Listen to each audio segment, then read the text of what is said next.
What's up, YouTube? So this is my first time doing a YouTube video. Just want to check it out. Kind of did a video earlier, but nothing too crazy. The topic I'm going to talk about today is a lot of people want to know what it's like to live in Florida. Not only that, but a lot of people are moving to Florida like in the last couple of years. So they want to know kind of what is going on with that. Like, how do we move to Florida? How much does it cost? Cost of living? Can I buy a house there? Can I do that? Etc. So those things kind of pop up, like what to do and how you can go about that. So I'm here to kind of clarify some things. I'm originally from New York City myself, born and raised in Harlem, moved out to Queens, lived all over New York, etc. Like most New Yorkers, I eventually found my way to Florida. Can't resist Florida. I mean, it's like warm weather, palm trees, like it's amazing. I've lived here so far about 4 years now. Starting this month, 4 years, and it's been great. First year I moved here, I actually got a job at a hotel. I'm not going to name names, but got a job at a hotel in the Mount Dora area. And kind of worked that as the assistant. Eventually got bumped up to food and beverage manager, etc. Moved around, and then I worked for a bigger company. So I'm on my way to work now. But coming from New York City, where, if a lot of people know about living in New York, it can be tough. It's a tough place. You got to have tough skin, and it's a very tough place. Everything's very expensive there. Taxes, gallon of milk, if you're a smoker, cigarettes cost, they're expensive. So, everything there is very, very expensive, and it's only really for a certain kind of person, I don't know, it's people, but certain kind of person. To live in New York and live comfortably. A lot of people in New York are pretty much roommating there, and you know how small the apartments are in New York, so you can imagine how that is. I mean, I've seen places where they're renting couches in New York. Couches for like $400 a month. Don't ask me. I don't know. People do that. It's a crazy thing. So anyway, going back to the topic, moving to Florida, especially if you're coming from up north, whether New York or further, or Minnesota, Wisconsin, whatever the case may be, you want to know about Florida. Well, I can tell you right now, it's very hot in Florida, always. The humidity, it's what kind of makes everything a lot hotter. So just prepare yourself for that. Most people, honestly, go from home, car, to work, so you don't feel the heat as much. Or if you're someone who's going to be constantly out, you're probably going to want to be near a beach or be near water of some sort. So I can tell you right off the bat, it is a very hot place. It's not hot to the point where you're like, oh my God, I can't live here. Some people exaggerate that. I'm gonna be honest. It's not that bad, honestly. But when you're moving here, cost of living is going to be cheaper, especially if you're moving to a place like I live in Orlando. So Orlando, honestly, it's getting more expensive now, but honestly, it's still pretty good compared to other cities. But the cost of living in Orlando is fairly cheap. If you're moving to, let's say, a smaller town in Florida, which I find a lot of people do, I've done that, honestly, so I can tell you that side of it, where I moved to a smaller town coming from a big city, and the cost of living is like dirt cheap compared. I mean, it's not even funny how cheap it is. And you can get really spacious, homes and apartments here, with the sort of nice crown molding on the inside. You can get, I love the stone look of a lot of Florida houses. So that was like my big thing. I recently purchased a house last year, so kudos to me. But I love the look of the Florida homes. They're amazing. Love them. So your average home, if you're someone who's coming from a big city, you want to live in a city like Orlando, I can tell you right now, Orlando, the homes here pretty much run from your mid 200s to anywhere upward of that, going on into almost $1 million, depending which area. So like I said, it's getting more expensive now, but it's still reasonably cheap. If you're someone who's a hard worker, you're looking to buy a house, something nice, not like a mansion, then you're probably looking at $250,000 to $300,000, and that's reasonable. I feel like it's reasonable. It's a pretty good price. You look at some other homes throughout the other part of the country, like some states, like LA or Phoenix or Dallas, and whatever the case may be, like West Coast, even East Coast, a lot of homes are going for, 400s, 350, etc. So, at that point, Orlando is not too bad. The gas here is always cheap if you compare it to a lot of big cities. The gas is probably $3 and change. Well, here in Orlando, it's $1.95. So that goes to show you right there. You're definitely gonna need a car here. There's no doubt about that. Excuse me. Don't expect to come here and be like, oh, I'm gonna ride on my bike and everything's gonna be great, because it's not. You're gonna faint from exhaustion. But you definitely need a car here. A car that gets you from A to B, that's perfectly fine. If you wanna, if you got, I got a little savings, I want to buy something nicer, like I did, then be my guest, go right ahead,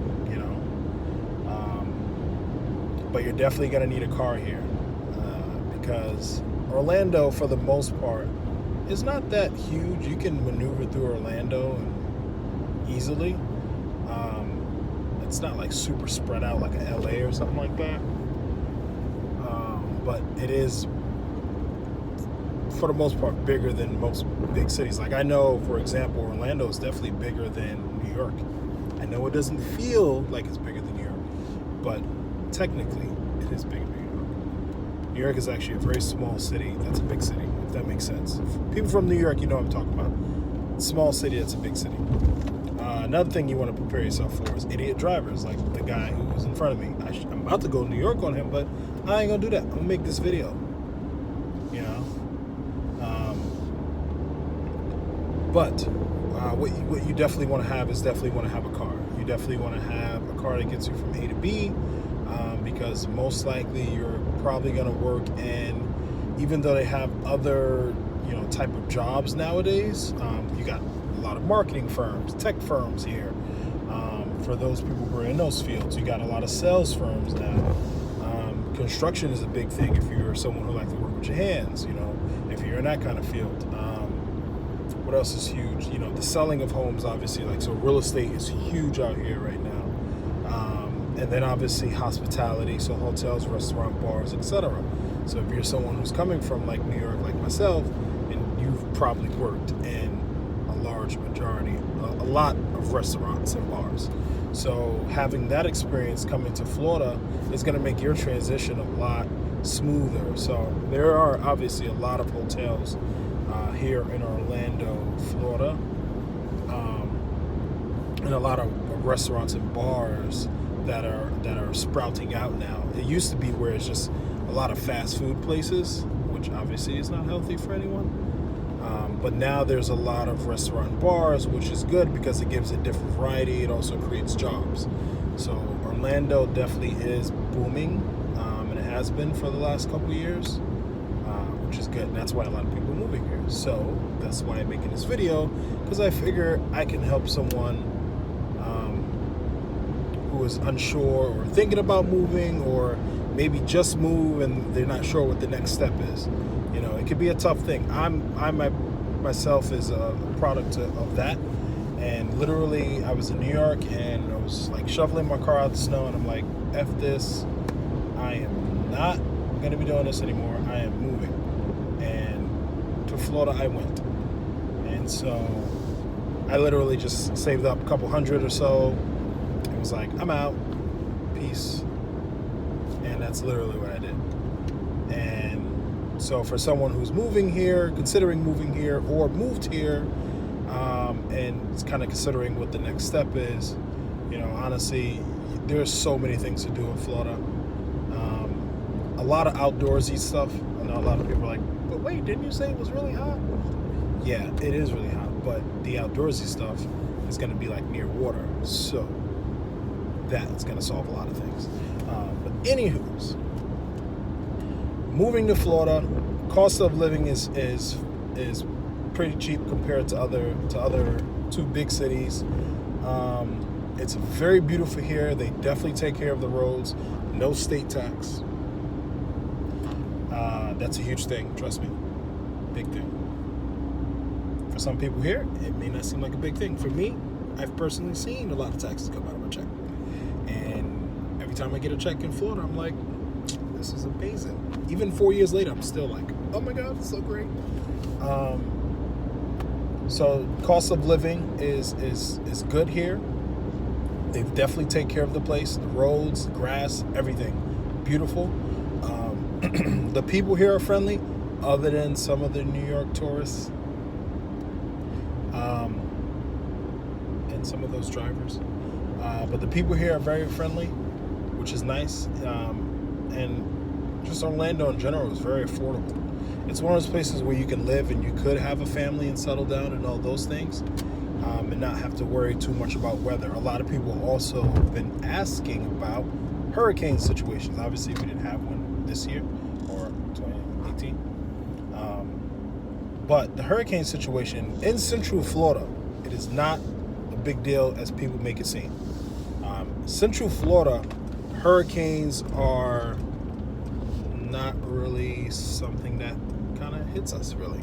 Honestly, it's more, when you hear about hurricanes in Florida, it's more or less the coast. That's why when you see videos and pictures, you see like those news cameramen, they're on the beach. Yeah. And then they'll say, oh, we're near Orlando. No, you're not. There ain't no beaches near Orlando, so stop lying. But anyway, when the hurricanes do hit, it's mostly on the coast. So you're thinking like Daytona, you know, in that kind of area, even the Tampa area sometimes, and Miami, the Miami area. So those are all on the coast, you know, the edge of Florida, you know, and that's where the worst damage of hurricanes get. By the time hurricanes, if it does come to Central Florida, by the time it gets to Central Florida, it weakens so much that it's literally just rain and some strong wind, a little bit. That's it. That's it. Ain't nobody house getting blown away unless your house was built in like the 1930s. Then it probably deserved to get blown away, so that way you can collect the money and build a new home. Yay! But yeah, so it doesn't really affect Central Florida so much. So when you consider moving to Florida, you may want to consider Central Florida if that's a big concern of yours. If that's not, then you know, hey, St. Pete, Tampa is beautiful. Wouldn't recommend Miami so much, only because I know how that lifestyle is, and it's not for everyone. You know, if you like that, hey, go right ahead. If you don't, then you know what I'm talking about. But St. Pete is beautiful, gorgeous. Wake up there every morning, try it. Oh, you'll be mind blown. Your life perspective will change. So that's definitely the area that I recommend is you know, Tampa, St. Pete. Very beautiful, gorgeous area. And of course, Orlando, which is booming. But you may want to get here and put down roots as soon as possible, because the quicker you can settle down here, get yourself a house, you know, in a couple years when you're like, I want to move, guess what? This area may be like Los Angeles in a couple years, you know? So that's also something to consider. So, but that's it. I just wanted to talk briefly a little bit about moving to Florida and all that. So to all my viewers out there, like, share, subscribe, and let me know, like, comment, like, let me know what else I should talk about, like what else you guys want to hear in regards to moving to Florida, just moved to Florida, or considering moving to Florida.